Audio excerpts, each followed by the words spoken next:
Hi, this is Erik Humphrey from Quiet on the Set magazine. I'm here sitting with Prentice Powell from Verses and Flow. My brother, welcome. Thank you. It's a pleasure. Just tell us about Prentice. Okay.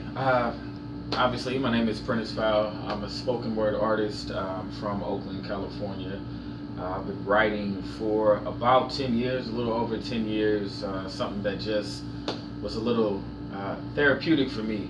The way I got started, my cousin, his name is Tyson Amir, he's an amazing writer. Growing up, we're about a year apart. Growing up, he did a lot of things. Football, so I did football. He did basketball, I did basketball. He came to the local library and wrote a poem and shared it, and I was like, I want to do that. So I went home, I wrote a poem. I came up in a forensics background. I did forensic speech and debate in high school. So I'm used to being on stage, memorizing 10-minute monologues and things of that nature. So a 3-minute poem wasn't too difficult. Long story short, I just got out of a relationship, bad relationship. I had my How first. old were you? I was 21. Oh, 21. 21 Fresh. years old. 21. Didn't know anything at all. Bad relationship. Sitting in the house. My mom took me to an open mic and signed me up for a poetry slam. Oakland Poetry Slam. They called my name. I went up there. I did the poem, and the coach came out and she said, "You know, that was good. You should compete. But in order to compete, you had to have a new poem each week." Mm-hmm. So everybody else had a plethora of poems. So each week I wrote a new poem to compete to make the team. And I made the team. This was in 2003. And long story short, 2 months after writing my first poem, we came in 4th in the nation. And I placed, I think, 13th individually in the nation. And I said, hey, this is something that, let me explore, you know, the possibilities or the opportunities that can come with this. And it's been a gift from God ever since. So how did you get to Verses and Flow? Verses and Flow was another blessing. Right place, right time. I had a show in Los Angeles called Fly Poet. It's one of the premier spoken word showcases in the country, ran by a gentleman named John Hensley. And they were, the production company, which is Walton Isaacson, were in the audience, just kind of scouting. They hadn't recorded the first season yet. They came up to me, gave me a card, said, we'll call you. I said, okay. They called me, flew me to Atlanta, and we did season 1. And it went really well, and I was blessed to network and have an opportunity to get on season 2. Mm-hmm. After season 2, I worked hard and got on season 3. After season 3, I got on season 4, and this season was a huge transition because I actually became a part of the cast. Other than just being a performing artist, I am the behind-the-scenes host of season 5 for Verses and Flow, as well as an artist. So it's been a lot of growth, a lot of transformation, and you know, I really do have Walton Isaacson and Lexus and TV One to thank for that opportunity. Okay, now let's rewind the tape. Now you appeared on Arsenio Hall show. I did, and yes. that's when you did the poem "The Good Father." So yes, I was blessed to appear on Arsenio Hall show 3 times. I'm the only individual to ever be on the show 3 times, and Arsenio gave me an amazing opportunity. I did Good Father, which is a poem about my son and just the struggle of him being taken from California to Florida, and kind of the conflict and struggle I deal with on a daily basis with him being so far away.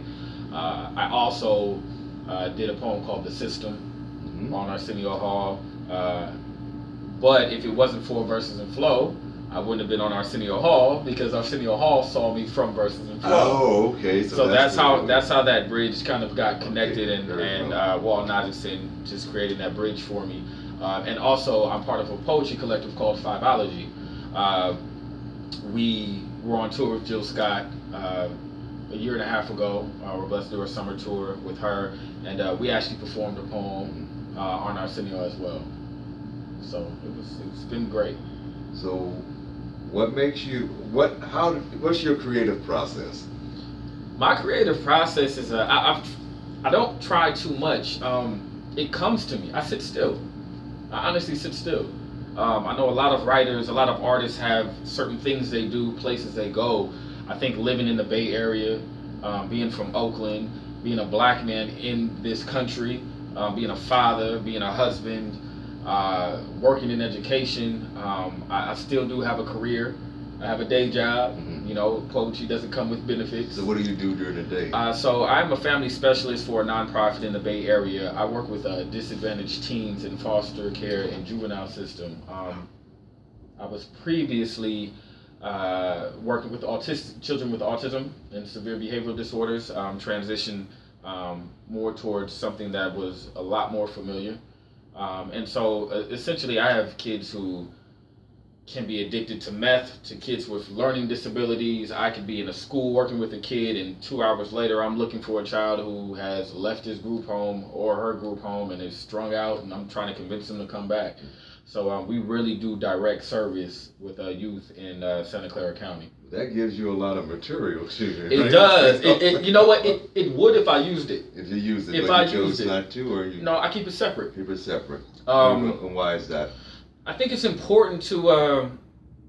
I don't like exploitation. Mm-hmm. You know, and for me, I kind of feel like with the children that I work with, the last thing I want to do is exploit them. Right. And I feel that I'm capable enough and intelligent enough, and I have enough experiences in life and thoughts and just creative expression to be able to come up with other things than the children I work with to be my content and my material, if that makes sense. Because one thing I've noticed is working with them, it's always a great feeling. I'm kind of an introvert off stage. I'm not really outgoing and talkative and just the life of the party. I will sit here if I don't know everybody and I'm quiet, but I'll speak. I will speak if spoken to. But with the kids, it's the only time when I'm recognized. They're like, "You look familiar." Wow, wait, they don't even know you. You know, I've seen. Wait, and then you know, they'll figure it out. Right, or they get to know me, and this happened last week. As a matter of fact, one of the kids I work with, he says, "Hey, my cousin posted a video of this dude who was on TV saying this poem. He looked just like you." And I just kind of laugh. You don't say anything. You don't let them know. I do at times because the amazing thing about working with kids is the power of being on television. With children who are disadvantaged, don't grow up with the same opportunities as a lot of kids in this country. When they see you on TV and you're doing something positive, that's an automatic bridge. You know, so sometimes I do utilize that to just try to get through and get them to listen to what it is I have to say, or just to establish that rapport and relationship with them. But other than that, you know, sometimes they say, you know, I think I've seen you somewhere. It's not a familiar face. Oh, okay. Now in hip hop, they call it spit. What do they call for spoken word? What do you It's the same thing. So can you spit It's something like right off the bat? It's spitting poetry. It's saying poetry. It's whatever you want it to be. It's all the same. You think about hip hop and rap. Rap is nothing but poetry to music. Okay, that's you know, true. You take away the beat, you take away the music. It's poetry. You know, you got brothers like Gil Scott Heron. You got Maya Angelou. That was one of my In the Bottle. Like I was like maybe 10. I'm gonna tell him my age, but 12, maybe the most. And when that came out, it was like, wow, that was like deep. It is, you know, he's definitely my favorite poet of all time. I have all of his work, and being in D.C., you know, knowing that he grew up and this is his stomping ground, it's kind of like a spiritual thing. It's a great connection you can establish, knowing that some of your favorite artists have been in the same area that you're blessed to visit. Okay, so like I said, we are grateful to have you. Maybe you can like give us spit something out for the outro that we're gonna do right now, telling our audience goodbye and good luck for tonight's show. He is performing. I am. I'm performing tonight at Bus Boys and Poets, and also tonight is the season finale of Verses and Flow on TV1, which you can check out at 10 p.m. If you miss it, you can always go to versesandflow.com or luxuryawaits.com, and you can see every season from season 1 to season 5. There are a lot of phenomenal poets on the show. We have some amazing artists from Jasmine Sullivan to Sunshine Avery to Raekwon to Charlie Wilson, who was on the show this season. We had a great time recording. So always go to versesandflow.com to check out more information on the poets and the artists that are affiliated with the show. Let's see, what can I do? He's gonna spit for us. Let's see. Okay. I'm a beautiful tragedy, trapped inside a brilliant mind with absolutely no walls to contain me. I roam while standing still and breathe without inhaling. I speak best when silent, find peace in violence. I am scared of everything but fear absolutely nothing and no one at all. I stand tallest when broken down. I'm a loner with 100 best friends, all of them named adversity. I have often prayed to a God I didn't fully believe in, have yet to atone for my sins, but then again, why do I need to when I seem to be the epitome of innocence compared to most of them? I'm a man who frowns with the devil's grin, an angel, full of sin, too impatient to learn how to fly, so I pluck the feathers of my own wings and place them inside my pillowcase in hopes that one day I know what it feels like to sleep heavenly at night. Lately, I've been seeing a lot of darkness in light. None of this is going to make sense. I'm still just trying to make sense of it all.